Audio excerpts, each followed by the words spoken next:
본 방송에서 제공하는 투자 정보는 투자 판단에 대한 조언입니다. 방송에서 제공하는 주식의 가치, 가격 상승 및 하락에 대해서는 방송사에서 보장하지 않습니다.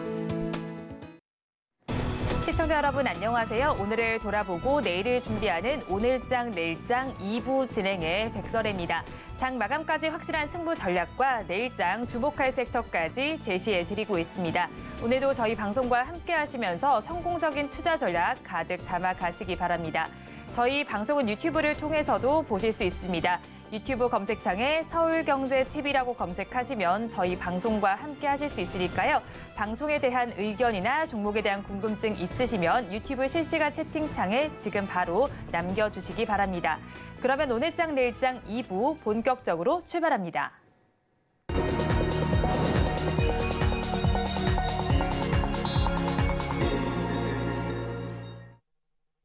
급락하는 종목에 대한 생존 전략을 모색해 보겠습니다. 종목 SOS 시간, 오늘은 신한투자증권 이호석 차장과 연결되어 있습니다. 차장님 안녕하세요. 네, 안녕하십니까. 이호석 차장입니다. 차장님, 저희 급락하는 종목들을 구조해 보기 전에 오늘 시장 상황부터 점검하겠습니다. 오늘 시장 어떻게 보시나요? 네, 오늘 시장 전체적으로 좀 체크를 하자면 어제 미국 시장에 영향을 어느 정도 받았다라고 얘기를 해야 될 것 같습니다. 미국에서 어제 CPI 지수, 물가지수 발표가 있었고요. 예상치보다 상회하는 내용이 나오면서 시장이 방향을 조금 잡기 힘들어하는 모습들이 나왔었거든요. 이렇게 생각을 합니다. 아무래도 올해 금리 인하를 하겠다라는 부분에 대해서는 지금 의심의 여지가 없는 내용이잖아요. 그렇지만 이것을 빨리 하느냐, 조금 천천히 하느냐에 대한 부분은 의견이 조금 더 분분할 수 있다라고 생각을 하고 있습니다. 그리고 그런 관점에서 저희가 조금 얘기를 한다라고 하면요, 중요한 부분은 이런 부분이 될 겁니다. 결국 시장에서 시장의 기준에서 저희가 조금 생각을 해보았을 때 이미 결승점이라는 것은 보이고 있는 상황이고, 결승점까지 가는 상황에서 조금 더 지친다든지 힘이 든다든지 조금 더 가볍게 갈 수 있다든지 이 정도의 차이로 조금 접근해 주시면 시장을 좀 판단하는 데 있어서 좀 참고가 되지 않을까라고 생각을 하고요. 국내 시장에서도 영향을 끼쳤던 부분은 결국 코스피가 삼성전자에 대한 내용이 제일 중요하다 생각을 합니다. 삼성전자가 실적 발표 이후에 주가가 조정이 나왔었고요. 오늘 같은 경우 다시 오후 들어서는 음전하긴 했지만 삼성전자가 어느 정도 반등이 나오는 모양새도 나왔었거든요. 결국 중요한 것은 삼성전자가 반등이 나왔을 때는 주가 지수죠. 코스피 지수가 마찬가지로 낙폭을 줄이는 모습을 보여줬고요. 지금은 낙폭을 오히려 좀 벌리는 모습을 보여주고 있죠. 이런 부분들 종합적으로 저희가 또 생각을 해볼 수 있는 게, 결국은 코스피 지수의 방향성이라는 것은 삼성전자가 차지하는 비중이 굉장히 크구나 정도는 생각할 수 있다라는 겁니다. 그리고 이것을 가늠자 삼아서 시장에 대해서 좀 대응을 할 수도 있겠죠. 현재 지금 시점에서 인버스를 사는 게 맞느냐라는 질문도 많이 받고 있습니다. 그렇지만 아직까지 시장을 하방으로 보기는 어렵다라고 판단을 하고 있거든요. 그렇기 때문에 시장의 변동성을 한번 활용해보자라는 말씀드리는 것이 맞다고 생각을 하고요. 그리고 추가적으로 말씀을 드릴 부분이라고 하면 비트코인 선물 ETF에 대한 내용입니다. 어제 비트코인 선물 ETF 승인이 나오고 어제 저녁에는 거래가 됐죠, 미국 시장에서는요. 그렇게 되면서 그 기대감으로 올랐던 비트코인 관련주들, 대표적으로 가상화폐와 관련된 거래소를 가지고 있는 종목들 같은 경우가 시세가 분출했던 이후에 오늘 조정을 맞는 모습을 보여줬습니다. 가장 대표적인 종목이 우리기술투자가 될 수 있을 건데요. 우리기술투자도 좀 큰 폭으로 조정이 나오는 모습도 보였고요. 하나투자증권 이런 종목들도 마찬가지였습니다. 차익 실현 매물이 나오고 있다는 것 자체는 조금 아쉽기는 합니다. 그렇지만 비트코인과 관련되어 있는 모멘텀이라는 것이 단순히 이 한 건으로 끝나는 것이 아니라 추가적으로 나올 수 있다는 부분들 생각해 보았을 때 시장에서 접근하는 것은 여전히 단기적으로 접근해야 된다는 관점에 대해서는 똑같이 말씀드리겠지만은 이런 차익 실현 매물 출회에 대해서 너무 걱정을 크게 안 해도 된다라고 말씀을 드릴 거고요. 마지막으로 최근 들어서 코스닥이 코스피 대비했을 때 거래 대금이 더 많았었습니다. 그런데 코스피가 오늘 같은 경우 조금 더 많이 빠지고 있죠. 차익 실현 매물도 많이 나왔고요. 또 외국인들이 가지고 있는 비중 또한 축소를 하게 되면서 코스피 대비했을 때 좀 큰 폭으로 하락이 나왔습니다. 상대적으로 좀 많이 더 올랐기 때문에 조정이 나온다고 생각할 수도 있고요. 안에 구성하고 있는 종목군이 조금 다르기 때문에 이게 하락폭이 좀 더 크다라고도 할 수 있는데요. 결국 오늘 시장 전체적으로 좀 짚어서 얘기를 한다라고 하면 결국 혼조세라는 겁니다. 방향이 아직까지 이제 중시 방향이라는 것이 아래로 이제 완전히 내려가는 추세가 아니고 이게 어느 정도 바닥을 잡아가는 과정이 필요하기 때문에 지금 구간에서는 조금 더 이제 차분한 기다림의 시간이 필요하다는 점 말씀드리겠습니다. 양대 시장 모두에서는 외국인과 기관이 매물을 덜어내고 있습니다. 지수 역시도 하락세를 보이고 있는데 이런 시장 상황 속에서 더욱더 힘을 내지 못하는 종목들이 있습니다. 2시 30분 기준 급락주들 화면을 통해서 확인해 보겠습니다. 코어라인 소프트를 먼저 살펴보겠습니다. 의료 AI와 관련된 종목입니다. 시장에서 하락률 11% 넘게 나타나고 있고요. 지금의 주가 25,050원 선을 가리키고 있습니다. 다음으로 우리기술투자 살펴보겠습니다. 가상자산과 관련된 종목입니다. 9% 넘게 빠지면서 지금의 주가 7,210원 선에 거래가 되고 있고요. 다음으로 비만치료제 관련주인 펩트론 살펴보겠습니다. 7% 넘는 하락률을 보여줍니다. 지금의 주가 31,800원 선에 거래되고 있습니다. 이어서 선익시스템을 살펴보겠습니다. 메타버스와 관련된 종목인데 7% 넘게 빠지면서 27,600원 선을 지나가고 있습니다. 마지막으로 인텔리안테크를 살펴보겠습니다. 해상용 위성통신 안테나 사업을 영위하고 있는 업체입니다. 5% 넘게 빠지면서 지금의 주가 72,300원 선에 거래되고 있습니다. 급락하는 종목들 저와 함께 살펴보셨는데요. 이 종목들을 가지고 계신 분들이거나 또 다른 종목에 대한 궁금증이 있으시다면 유튜브 실시간 채팅창에 지금 바로 남겨주시기 바랍니다. 그러면 저희는 첫 종목부터 구조를 해보겠습니다. 코어라인 소프트를 구조해 보도록 하겠습니다. 빅3로 불리고 있는 폐암과 폐기종 그리고 관상동맥 질환 등의 질환을 흉부CT 촬영 한 번으로 1, 2분 내에 동시에 검진하는 AI 솔루션을 보유한 업체이기도 합니다. 하지만 요즘에 의료 AI 섹터 전반이 약세를 보이고 있는 만큼 이 종목도 함께 좀 내림세를 보이고 있는 것 같은데 차장님께서는 어떻게 보시나요? 네, 우선 방금 앵커님께서 말씀해 주셨듯이 기술력이라든지 이런 부분에 있어서는 힘잡을 곳이 없는 종목이라고 또 생각을 하고 있습니다. 대신에 시장에서 주식이라는 것은 그 회사가 어떤 기술을 가지고 있느냐도 중요하겠지만 그런 기술이라든지 그것을 바탕으로 해서 어떤 숫자를 찍어내느냐, 말 그대로 실적을 만들어내느냐, 혹은 그 시장에서 투자자들에게 어떤 평가를 받고 있느냐, 그것도 수급의 문제겠죠. 그런 부분들도 굉장히 좀 중요하기 때문에 아무래도 이제 코어라인 소프트 같은 경우 저희가 짚어서 좀 얘기를 해보자면 방금 말씀드렸던 부분에 대해서 조금 더 디테일하게 말씀드릴 부분이 많다라고 생각을 하고 있습니다. 앵커님께서 정리를 잘 해주셨지만 이 회사는요 인공지능을 기반으로 해서 의료 영상 소프트웨어를 만들고 있습니다. 아까 3종이라고 말씀해 주셨는데 흉부 검진에 필요한 이게 CT를 찍어서 흉부 CT를 찍어서 그 폐와 관련돼 있는 흉부와 관련돼 있는 질환들을 이제 검진할 수 있다는 것이 이 회사가 가지고 있는 가장 큰 장점이라고 할 수 있고요. 국내에서는 의료 AI가 좀 시장에서 부각을 좀 더 많이 받고 있기 때문에 이 종목도 마찬가지고 룬이 또 대표적이라고 할 수 있겠죠. 또 관련된 종목들이 시장에서 시세가 많이 나오는 모습들도 보여주었습니다. 이렇게 생각을 하시면 됩니다. 왜 우리나라는 유독 의료 AI가 더 많이 시장에서 부각받을까 하는 점인데요. 의료라는 영역은 말 그대로 환자의 개인적인 질환이라든지 이런 부분들은 개인정보 보호 영역에 들어간다는 겁니다. 쉽게 말해서 이것과 관련된 데이터를 모으는 것이 그렇게 쉽지는 않다라는 거거든요. 오히려 이제 이런 사업을 하고 있는 기업들 같은 경우에 시장을 선점했기 때문에 그런 데이터를 더 쌓기가 쉽다라는 것이고요.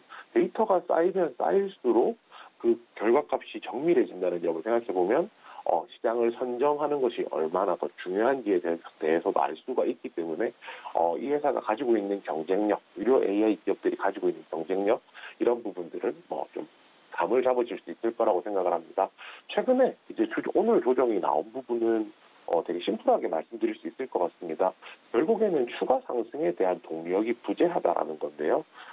지금 이 회사가 얼마나 좋은지 그리고 얼마나 경쟁력이 있는지에 대해서 말씀을 드렸지만 결국에 제가 앞에서 말씀드렸던 회사의 기술력 그리고 시장의 관심 이 두 개로 나눠 보았을 때 상대적으로 시장의 관심을 최근에 좀 못 받고 있다라는 겁니다. 시장의 관심을 못 받게 되는 이유는 최근에 이제 주가를 끌어올릴 수 있는, 말 그대로 시장에 관심을 받을 수 있는 모멘텀 자체가 조금 부족하다라고 좀 얘기를 해야 될 것 같거든요. 인공지능과 관련해서 시장에서 이제 이 종목 외에도 의료 AI가 아니더라도 많은 종목들이 부각을 받았었습니다. 특히 이제 CES 2024를 앞두고는 AI와 관련된 기업들이 한 55% 정도, 전체 참여 범위는 55% 정도 된다는 이야기가 나오면서 AI라든지 AI 응용 분야들에 대한 관심들이 굉장히 많이 높아졌었거든요. 그렇기 때문에 이제 CES가 이제 재료가 이미 나온 상황이죠.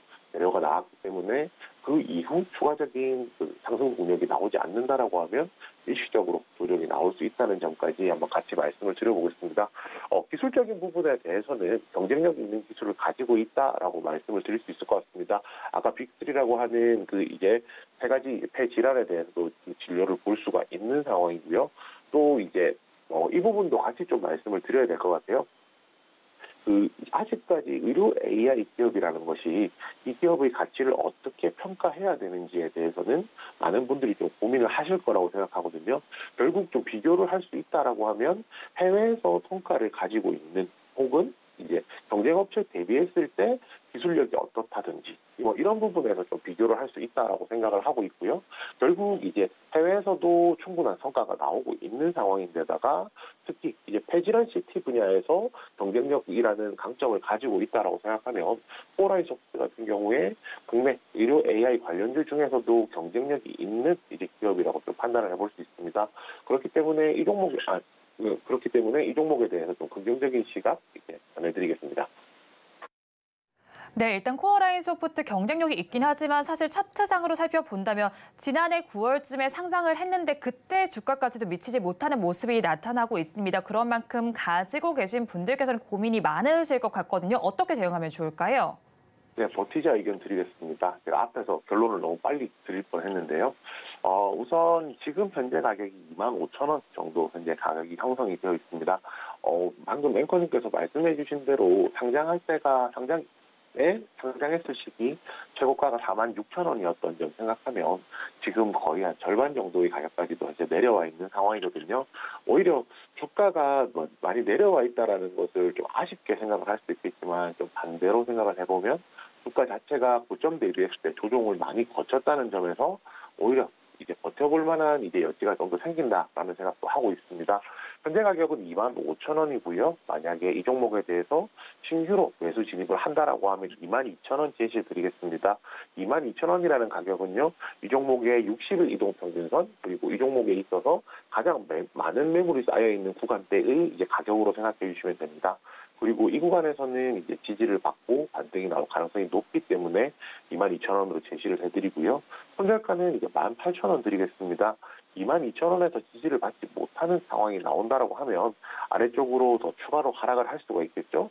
그 다음 아래쪽 매물대로 이제 이야기를 할 수 있는 곳이, 그리고 지지선으로 나타낼 수 있는 곳이 바로 18,000원입니다.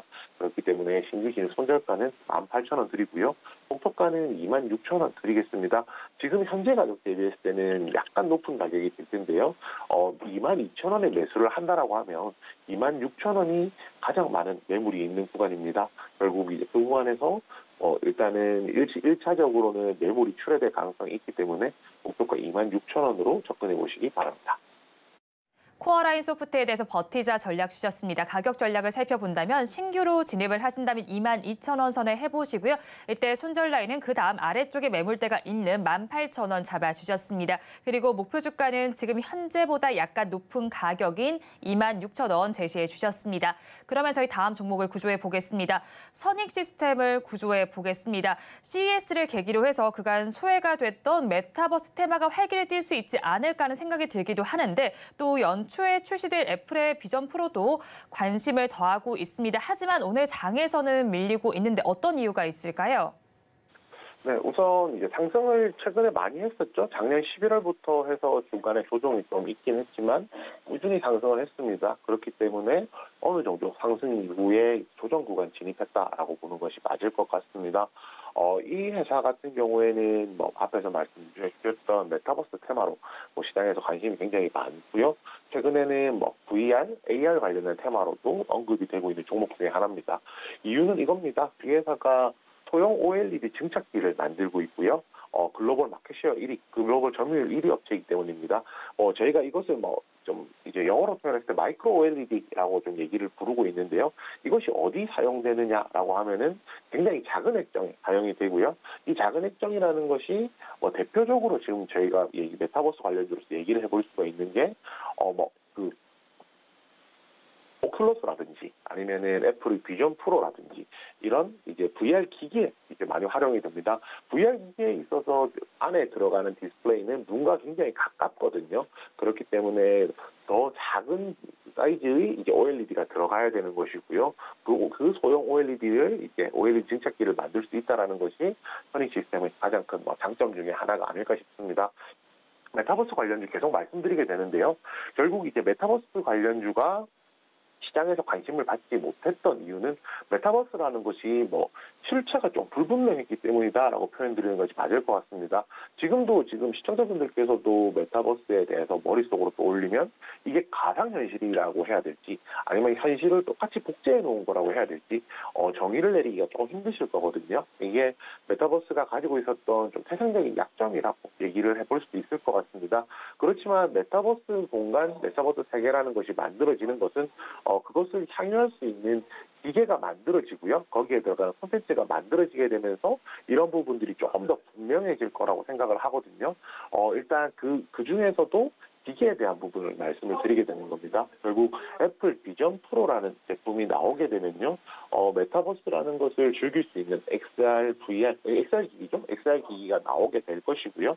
이 XR 기기가 나온다는 것은 앞으로 이제 그 가상현실, 메타버스 공간에 대해서 앞으로 이제 활용도가 더 넓어질 거라는 겁니다. 그리고 애플의 비전 프로가 이 이야기가 나오고 있거든요. 올해 50만 대 정도 출하량을 예상하고 있는데 기존의 애플 팬층, 고객층을 생각해 본다라고 하면 50만 대면은 장기 품절 현상이 나올 수도 있다라는 이야기가 나오고 있습니다. 결국에 이런 부분을 생각한다라고 하면 결국 이제 애플 비전 프로가 아니더라도 뭐 오큘러스라든지 굉장히 많은 이제 VR 기기에 대한 다양한 관심들, 수요들이 생겨날 수도 있다라고 생각을 하고요. 오히려 이게 소형 증착기, 소형 OLED 증착기를 만드는 선익 시스템 입장에서는 굉장히 그 수혜를 받을 수 있는 좋은 모멘텀 중에 하나가 아닐까 그렇게 생각합니다. 네, 선익 시스템에 대해서 수혜를 받을 부분까지 정리를 해주셨는데 지수 지금 주가가 지금 살펴본다면 오름세를 보인 이후에 조정 구간에 진입을 하긴 했습니다. 조정 구간이 얼마나 길어질지도 궁금하고요. 가지고 계신 분들께서는 어떻게 대응하면 좋을까요? 네, 우선 버티자 의견 드리겠습니다. 이 종목 최근에 좀 단계에 많이 올랐기 때문에 좀 버티는 것이 부담스러운 거 아니냐라고 생각을 하실 수도 있는데요. 제가 앞에서도 말씀드렸듯이 향후 비전에 대해서 비전이 보이는 종목이기 때문에 지금 구간에서는 지지선 저항선만 정확하게 지켜진다라고 하면 버텨볼 수 있다라고 조금 판단을 하고 있습니다. 지금 이 종목의 현재 가격이 한 27,700원 정도 가격이 형성되어 있는데요. 제가 제시해드릴 신규 매수가는 25,000원입니다. 이 25,000원이라는 가격은요, 60일 이동평균선, 그리고 이 종목에 있어서 지금 현재가 아래쪽으로 봤을 때 가장 매물이 많은 구간이거든요. 그 말인즉슨 이제 25,000원대가 지지선으로 작용을 하면서 그 구간까지 만약에 조정이 나온다라고 하면 충분히 반등이 나올 수 있는 여지가 있다라는 겁니다. 그리고 이 손절가는 22,000원 제시를 해드릴 텐데요. 지금 가격에서 25,000원에서 더 아래쪽으로 흘러내린다라고 저희가 조금 생각을 해보면 그 아래쪽으로 지지선을 그어볼 수 있는 가격이 22,000원입니다. 이 22,000원은 지난 11월이죠. 네, 작년 11월에 있었던 상승 이후, 조정 이후에 재반등 나오는 초입 가격 구간이거든요. 이 부분이 좀 지지선으로 작용이 될 수도 있다라고 생각을 하고요. 마지막으로 목표가는 28,000원입니다. 지금 현재 가격하고 굉장히 좀 비슷한 가격대라고 생각해 주시면 되는데요. 25,000원에 매수가 된다라고 하면 상승했을 경우에 지금 가격대가 딱 저항선으로 작용할 가격입니다. 그렇기 때문에 목표가는 28,000원으로 제시해 드리겠습니다. 선익 시스템에 대해서 버티자 전략 주셨습니다. 가격 전략 살펴본다면 신규로 진입을 하신다면 60일선에 해당하는 25,000원에 해보시고요. 이때 손절 라인은 지지선에 해당하는 22,000원 잡아주셨습니다. 그리고 목표 주가는 현재 가격과 비슷한 가격인 28,000원 제시해 주셨습니다. 그러면 저희 마지막 종목을 구조해 보겠습니다. 인텔리안테크를 구조해 보겠습니다. 키움증권에서는 인텔리안테크에 대해서 글로벌 저궤도 인터넷 서비스 시작에 따른 수혜가 기대된다고 분석을 했는데 오늘 시장에서는 힘을 내지 못하고 있습니다. 차장님께서 어떻게 보실까요? 네, 우선 이제 비전하고 지금 당장 보여주는 퍼포먼스가 다르기 때문이다라고 좀 얘기를 해봐야 될 것 같습니다.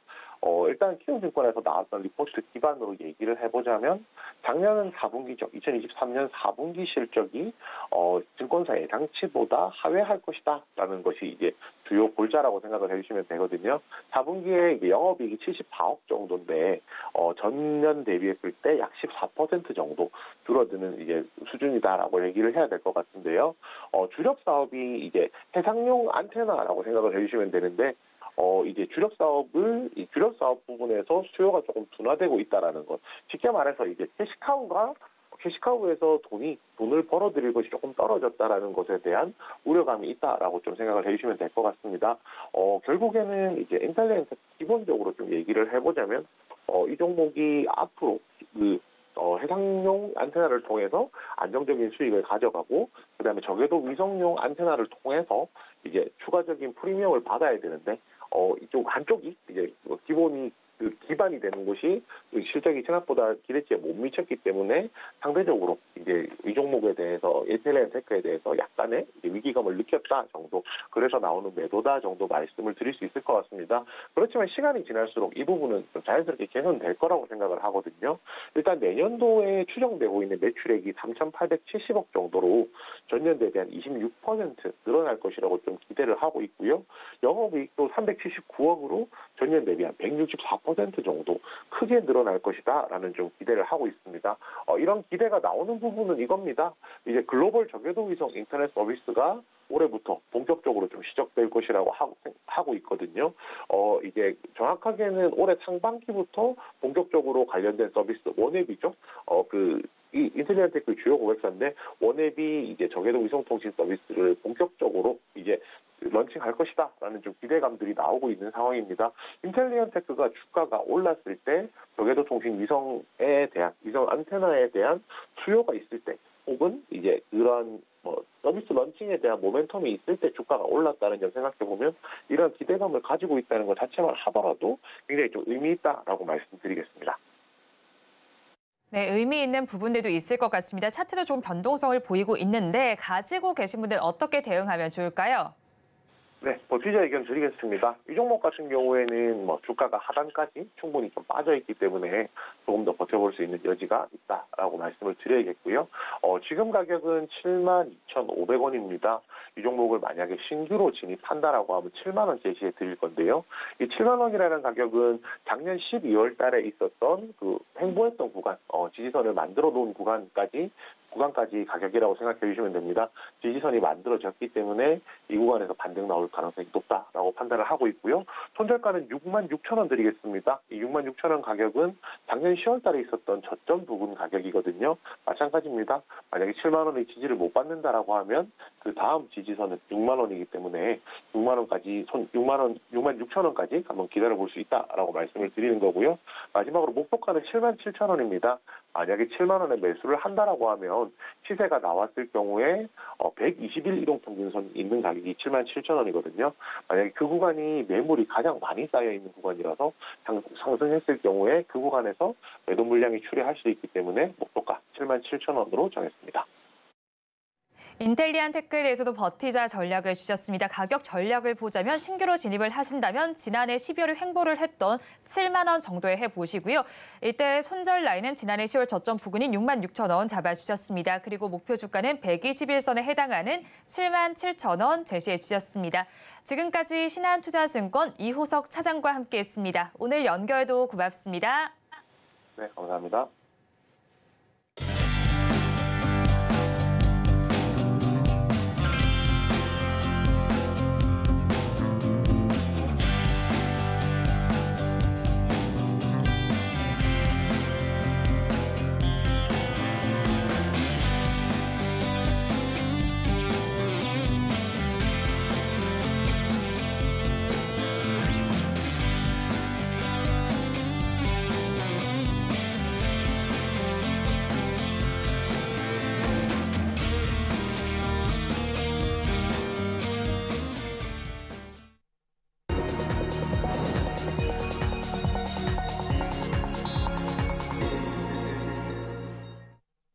앞서서 급락주에 대한 대응 전략을 살펴봤다면 이번에는 오늘의 매매일지에 성공적인 마침표를 찍어드릴 찬스 종가 베팅 시간입니다. 오늘은 이스토리의 김태성 본부장 나와 있습니다. 어서 오세요. 네, 안녕하세요.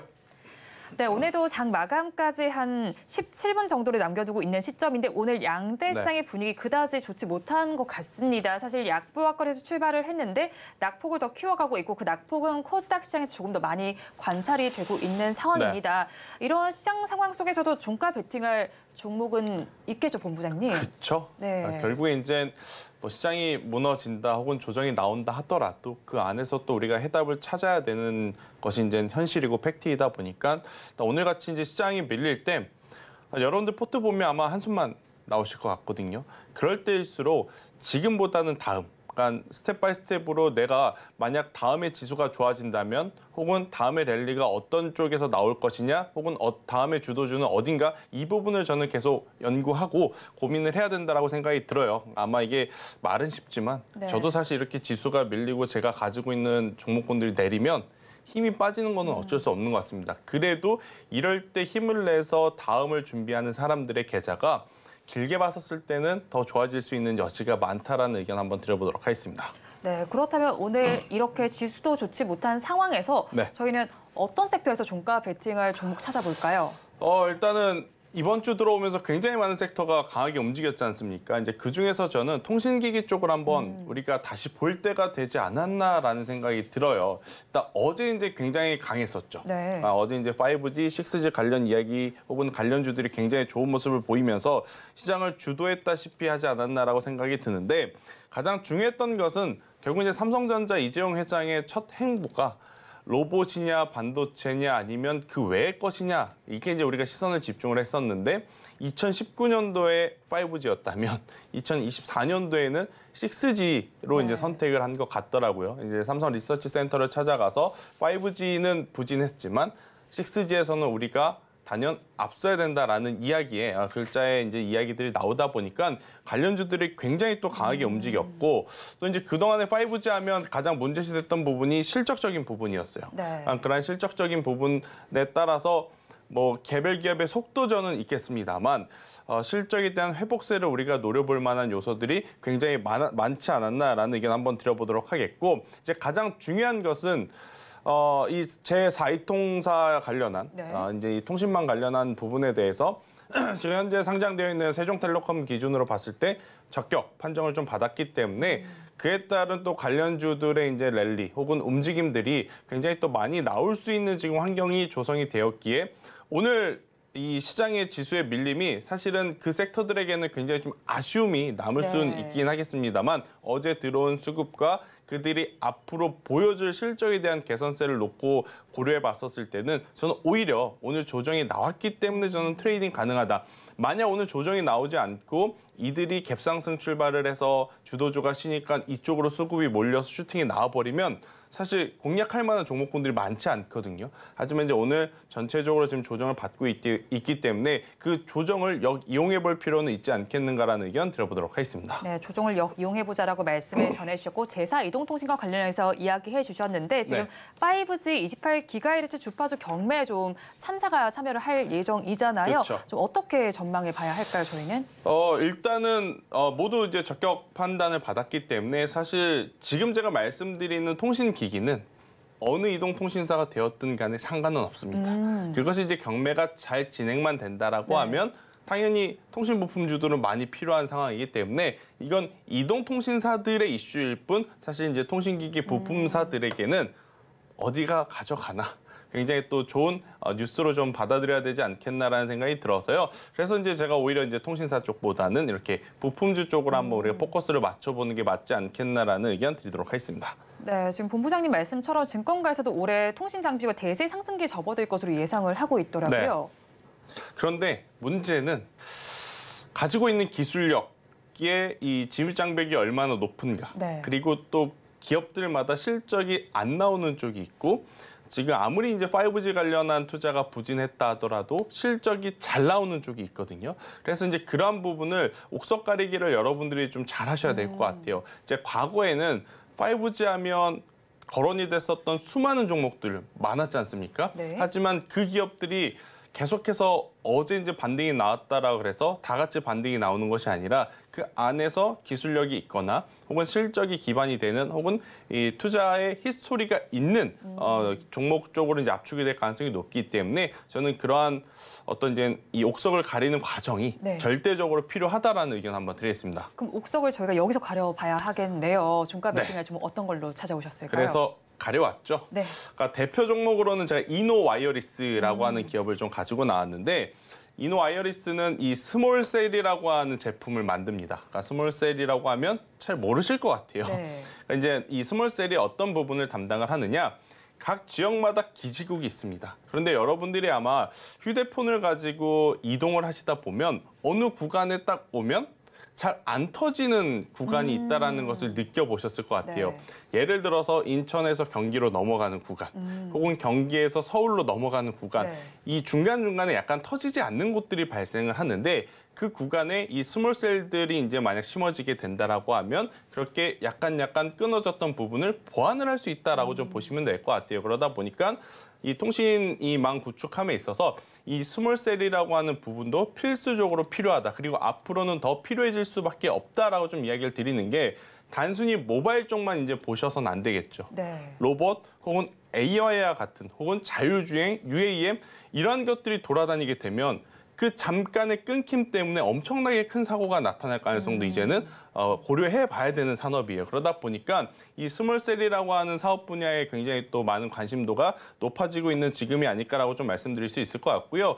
그러면 그렇게 좋은 기술력을 가지고 있는 기업이 왜 지난해 주가가 많이 오르지 못했느냐? 네. 일단 이 스몰셀 그리고 이제 이 이노와이어리스의 가장 큰 매출처가 일본이었습니다. 근데 일본도 우리나라와 마찬가지로 5G에 대한 투자가 굉장히 지지부진했어요. 그러다 보니까 일본발 매출이 거의 이제 끊겼다시피 했다가 최근에 이제 일본뿐 아니라 인도도 그렇고 미국도 그렇고 유럽도 그렇고 우리나라도 그렇고 단순히 이제 모바일 통신망을 넘어서 인공지능 AI와 결합을 하는 산업까지 이제 성장을 해봤을 때 가장 기본적으로 지금 통신 인프라가 필수적으로 필요하다라는 것을 이제 인지를 했기 때문에 공격적으로 다시 투자를 하고 있습니다. 그렇기에 다시 이제 일본 쪽에 이제 스몰셀 매출이 계속해서 늘어나고 있기 때문에 저는 그에 따른 실적의 상승세를 한번 눈여겨볼 필요가 있지 않겠는가라고 좀 말씀드릴 수 있을 것 같고요. 이제 이노와이어리스의 이제 또 한 가지, 그러니까 숨겨진 내용 중에 하나가 뭐냐면 명성 라이픽스라고 하는 기업을 최근에 인수를 했습니다. 이 기업이 뭐 하는 기업이냐? 차량용 반도체를 만들어요. 그러니까 기존에 우리가 알고 있는 통신 장비 여기에 차량용 반도체까지 이제 합세를 한다라고 하면 당연히 지금 받고 있는 평가보다 멀티플을 조금 더 높게 줄 가능성도 저는 높지 않겠는가라는 의견 한번 드려보도록 하겠고요. 제가 지금 오늘 대표적으로 이노와이어리스를 좀 말씀을 드리지만 저는 이노와이어리스 못지않게 RFHIC와 솔리드라고 하는 기업을 여러분들이 꼭 한번 체크를 해보셔야 될 게 이 RFHIC 같은 경우에는 우리나라 국내에서 유일하게 지락칼륨 트랜지스터를 만들어요. 국내 유일입니다. 이 솔리드 같은 경우에는 우리나라에서 오픈레인 기술의 시장 점유율이 가장 높아요.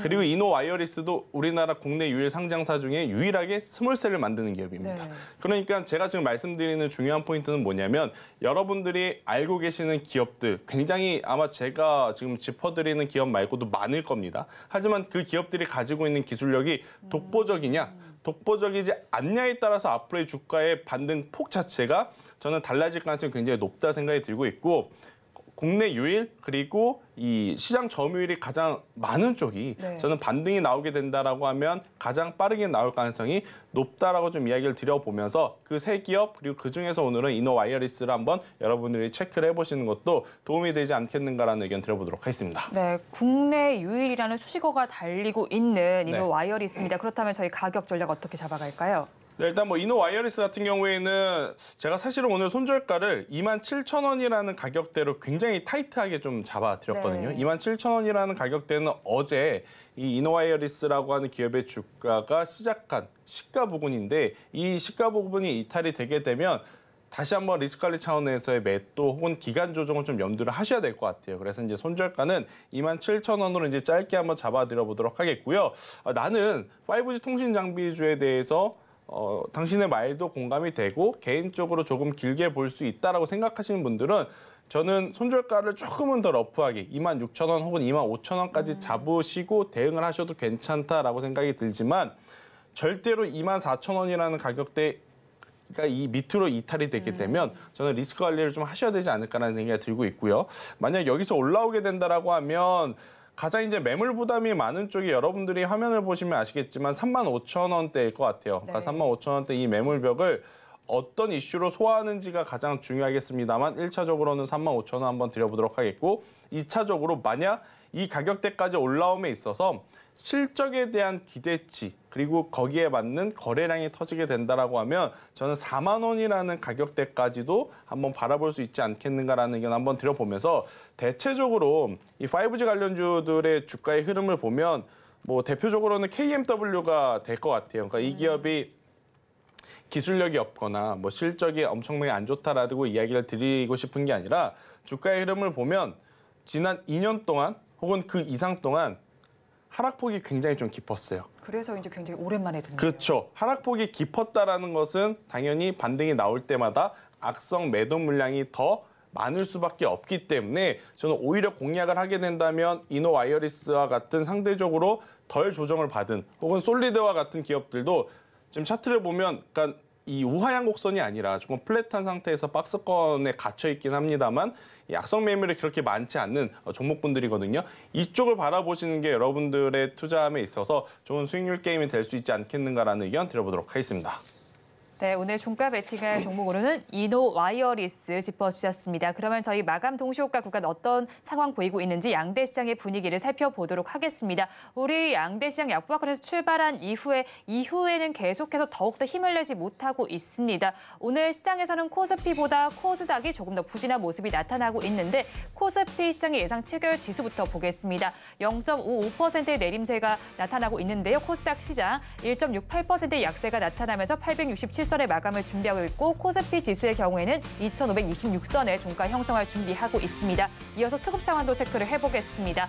수급 상황 코스피 시장을 살펴본다면요. 외국인과 기관이 동반 매도세를 보이고 있습니다. 외국인은 2천억 원대 그리고 기관은 1,000억 원대로 팔아내고 있는 모습이 나타나고 있고요. 반면에 개인 투자자들 많이 홀로 사고 있습니다. 개인 투자자들 4천억 원 넘게 사고 있는데 기관 투자자들은 오늘까지 살펴본다면 7거래일 연속 팔아내고 있습니다. 8거래일 연속이네요. 8거래일 연속 팔자세가 나타나고 있습니다. 이어서 코스닥 시장을 살펴보겠습니다. 코스닥 시장에서도 외국인과 기관이 동반 매도세를 보이고 있습니다. 각각 1,000억 원 규모로 팔고 있고요. 반면에 개인만이 3천억 원 넘게 사고 있습니다. 오늘 시장 상황 본부장님께서 어떻게 보셨나요? 일단 가장 이번 주 들어서 제일 피곤한 시장이 아니었나라는 생각이 들어요. 사실은 이제 지수가 하루, 이틀, 3일, 4일 이렇게 빠지다 보면 이제는 반등을 해주겠지 하는 그 구간들이 있거든요. 이제 어제 종가 마감을 하고 많은 투자자분들이 연초에 딱 1거래일 빼고 지금까지 밀렸으니 이제는 반등을 해주겠지라는 이제 투심이 많을 때 오히려 지금 더 많이 밀려 내려왔기 때문에 굉장히 짜증이 날 수밖에 없는 상황. 더욱이 또 움직이는 쪽이 우리가 그동안에 관심을 많이 못 가졌었던 소외주 쪽에서 이제 나오고 있고 대표적으로 뭐 해운주가 될 것 같은데 이쪽은 저는 조금 더 보셔야 되지 않겠는가라는 생각이 들어서 이쪽에서 좀 매매 전략을 드려보면 흥하해운이 지금 대장주로 올라가고 있죠.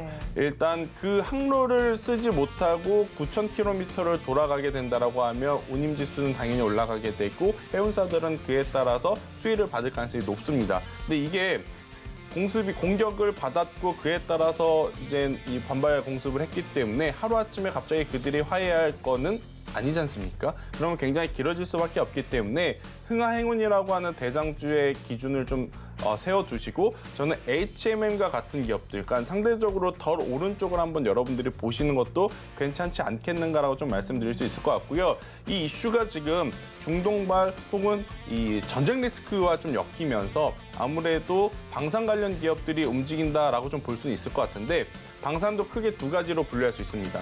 한국항공우주와 하나시스템으로 대변되는 대형주, 혹은 빅텍, 스페코, 퍼스텍으로 대변되는 소형주. 하지만 이제 이들 테마와 빠르게 좀 엮여서 움직일 수 있는 쪽은 방산 대형주보다는 방산 소형주 쪽이기 때문에 빅텍, 퍼스텍, 스페코 이러한 기업들의 움직임을 조금 이제 단기적으로 트레이딩 하실 분들은 그쪽에서 이제 시선을 좀 바라보시는 게 맞을 것 같고, 나는 피곤하다.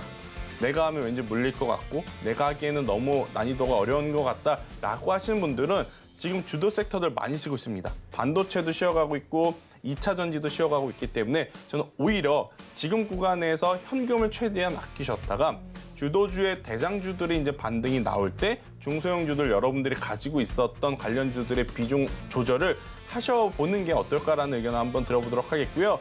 지금 CES 2024라든지 JP모건 컨퍼런스라든지 우리가 사실 기대했던 이벤트들이 거의 이제 소멸되어가고 있는 상황이에요. 네. 그래서 이제 넉넉고 그냥 버티는 것보다는 시장 흐름에 맞게 유연하게 대응을 하는 것도 저는 또 하나의 필수적인 방법이 되지 않을까라는 생각이 들어서요. 조금은 유연한 사고를 가지고 2%, 3%의 손실은 빠르게 회복할 수 있습니다. 근데 20, 30%, 50%의 손실은 정말 어렵거든요. 그러니까 지금은 안 될 것 같은 섹터와 수급이 떨어진 쪽은 빠르게 정리를 하시고 시장의 반등이 나올 때 그쪽으로 종목을 압축을 하시는 게 더 좋지 않겠는가라는 의견 조심스럽게 들어보도록 하겠습니다. 네, 시장의 반등이 나올 때까지는 조금 더 확보를 해보자라는 말씀을 전해주셨습니다. 반등이 나오는 시점에서 주도주 쪽을 바라보는 것이 더 좋지 않겠나라는 의견이셨는데 오늘 시장은 모두 하락세로 마감을 준비하고 있습니다. 마감 동시호가 구간 함께하셨습니다.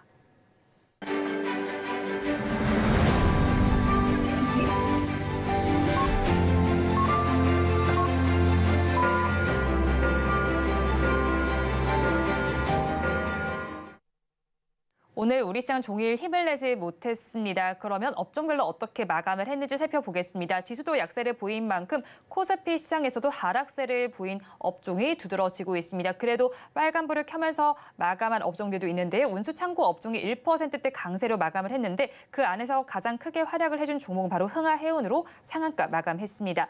다음으로 보험업종이 좋았습니다. 1.29%의 강세로 마감을 했고요. 그 다음으로는 유통업종이 강보합권에서 마감을 지었습니다. 다음으로 코스닥 시장으로 넘어가겠습니다. 코스닥 시장에서도 하락한 업종이 우세한데 코스닥 시장에서는 운송업종을 제외한 모든 업종이 파란불을 켠 상황입니다. 운송업종에서만 8%대 강세가 나타났고요. 하락률 상위 업종을 살펴본다면 통신서비스 업종이 4% 넘게 빠졌고 그 다음으로는 오락문화업종, 디지털 콘텐츠 업종이 차례로 자리를 했습니다. 오늘 시장 굉장히 아쉽게 마무리를 했습니다. 그렇다면 저희 다음 주 전략을 짜봐야 할 텐데요. 오늘장, 내일장 전문가님들께 여쭤봤습니다. 화면으로 확인해 보시죠. 우리 증시 다음 주는 반등할 수 있을지 질문을 드려봤습니다. 그렇다면 이 시점에서 공략을 해볼 만한 섹터는 어딜지까지 여쭤봤는데요. 먼저 헤르메스스탁의 하창환 본부장님께서는 변압기와 화장품 등 실적주 중심의 공략이 필요하다라고 정리를 해주셨습니다. 다음으로 한치호 정치경제평론가님께서는 새해는 작심 3개월 투자 전략이 필요하다라고 정리를 해주셨고요. 마지막으로 신한투자증권의 이호석 차장님께서는 스테디셀러인 반도체에 관심을 가져보자라고 정리를 해주셨는데 이에 대해서 본부장님 의견 어떠실까요?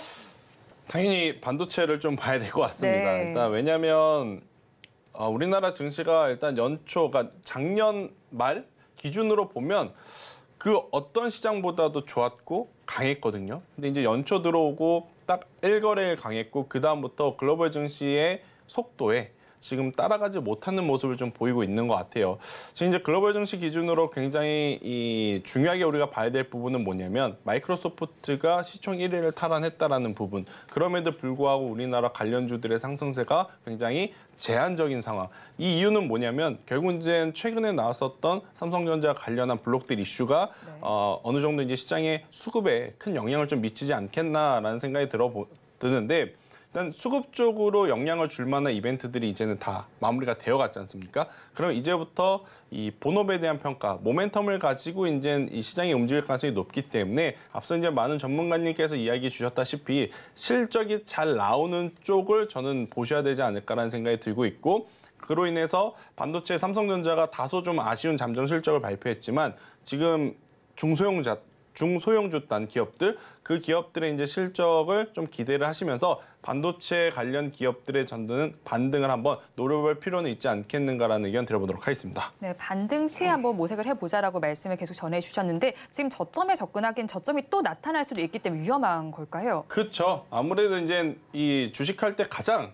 안 좋을 때가 뭐냐면 여기가 저점이겠거니 했는데 더 밑으로 내려갈 때지 않습니까? 그럼 그거를 그래도 굉장히 높은 확률로 좀 걸러볼 수 있는 건 뭐냐면 이렇게 밀렸음에도 불구하고 그 종목이 장 마감 이후에 기관 투자 외국인의 수급이 뒤로 왔는지 여부입니다. 만약에 이제 기관과 외국인도 매도를 하고 있다라고 하면 그 종목은 앞으로 조금 더 내릴 가능성이 높다라고 판단을 하는 게 맞을 것 같고요. 오늘 밀렸음에도 캔들이 파란색임에도 그리고 음봉임에도 불구하고 장 마감하고 나서 그 종목이 수급을 받는데 외국인 혹은 기관 투자자 안에서 금융 투자는 조금 제외를 할게요. 연기금이라든지 투신의 수급 물량이 잡히는 종목이 있다라고 하면 그 종목군들은 일단은 1차적으로 반등이 나올 가능성이 굉장히 높다라고 생각을 하시면서 대응 전략을 좀 짜시는 게 좋을 것 같고요.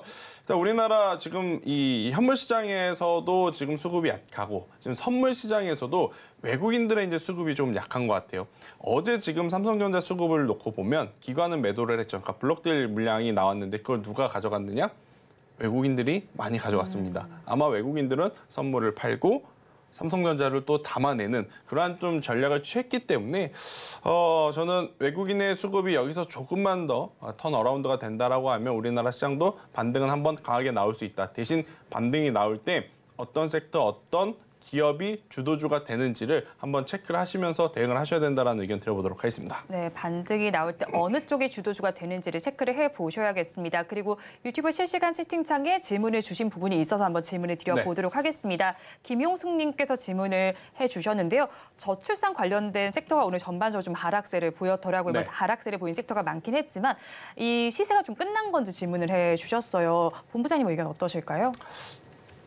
이제 시작이죠. 이제 시작이죠. 네, 너무 걱정하실 필요는 없을 것 같습니다. 지금 저출산 같은 경우에는 이 정책적으로도 지금 계속 거론이 될 수밖에 없는 상황이기 때문에 오히려 만약 시세가 났을 때 매도를 못 하셨던 물량이 있다라고 하면 좀 불편하시긴 할 겁니다. 하지만 저는 올해 총선뿐만 아니라 지금 미국 대선을 앞두고 있고 지금 정책적으로 굉장히 많은 이벤트들이 있는 한 해이기에 이러한 저출산 관련 이슈는 계속해서 테마가 될 가능성이 높기에 저는 길게 보시는 것도 괜찮지 않겠는가라는 의견 한번 드려보도록 하겠고요.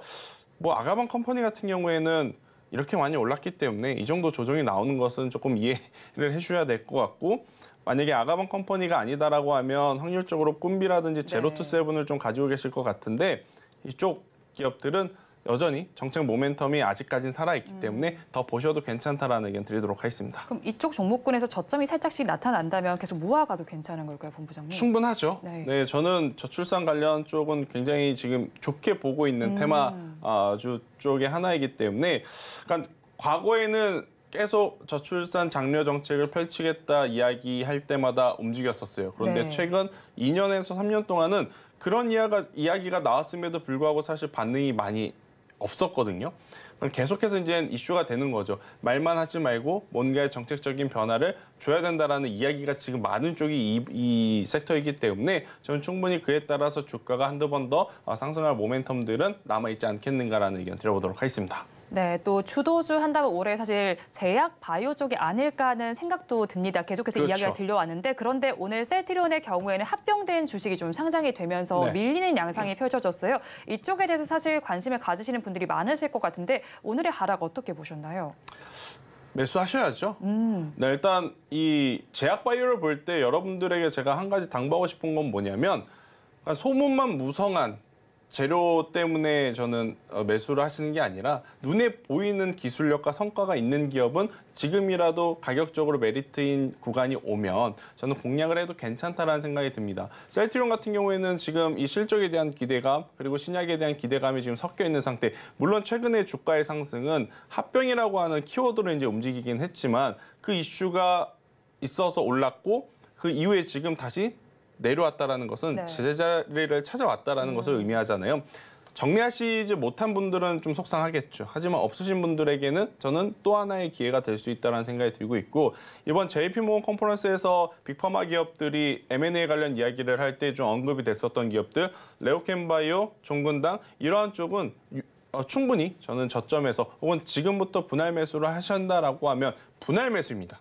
분할 매수. 저도 지금 1월 달 사실 이제 좋게 보고 있었거든요. 지금보다 더 좋을 가능성이 높다라고 생각을 했는데 지금 조정의 폭이 생각보다 가팔라요. 그렇기에 네. 저는 최대한 분할 매수를 하시는 게 좋을 것 같고 그렇다라고 하면 제약바이오는 충분히 여러분들 계좌에 좋은 모습을 줄 수 있다. 근데 한 가지 여기서 또 팁을 드리자면 저평가 종목군들을 발굴하는 건 좋지만 제약바이오에서는 저평가된 종목을 발굴하기보단 가는 종목의 조정을 노리는 게 맞다. 제약바이오는 우리가 모르는 뉴스들이 더 많을 가능성이 높아요. 네. 그러니까 오른쪽을 보시는 게 맞지 않겠는가라는 의견 들어보도록 하겠습니다. 네, 제약 바이오 전반에 대한 투자 전략까지 전해주셨습니다. 지금까지 이스토리의 김태성 본부장과 함께했습니다. 오늘 말씀 고맙습니다. 오늘장 내일장 2부에서 전해드린 내용도 정리해서 보여드리겠습니다. 화면으로 확인해 보시죠. 오늘장 내일장 2부의 핵심입니다. 오늘 종목 SOS 시간에는 코어라인 소프트와 선익 시스템, 인텔리안 테크를 구조해드렸습니다. 세 종목 모두 버티자 전략을 주셨고 반등을 기대해보자라고 전해주셨습니다. 다음으로 종가 베팅할 종목 이노와이어리스 짚어주셨습니다. 업종 부진과 주가 조정은 매수 기회다라고 정리를 해주셨습니다. 마지막으로 다음 주 시장 승부수로는 반도체 짚어주셨습니다. 본 방송에서 제공하는 정보는 투자 판단에 대한 조언일 뿐 해당 주식의 가치와 수익률을 보장하지는 않습니다. 아울러 서울경제TV와 서울경제신문은 당사의 브랜드입니다. 최근 당사를 사칭하는 피해 사례가 늘어나는 만큼 각별히 주의해 주시기 바랍니다. 오늘장 내일장 2부에서 준비한 순서는 여기까지입니다. 주말 잘 보내시고요. 저희는 다음 주 월요일 이 시간에 다시 찾아뵙겠습니다. 오늘도 함께해 주신 여러분 고맙습니다.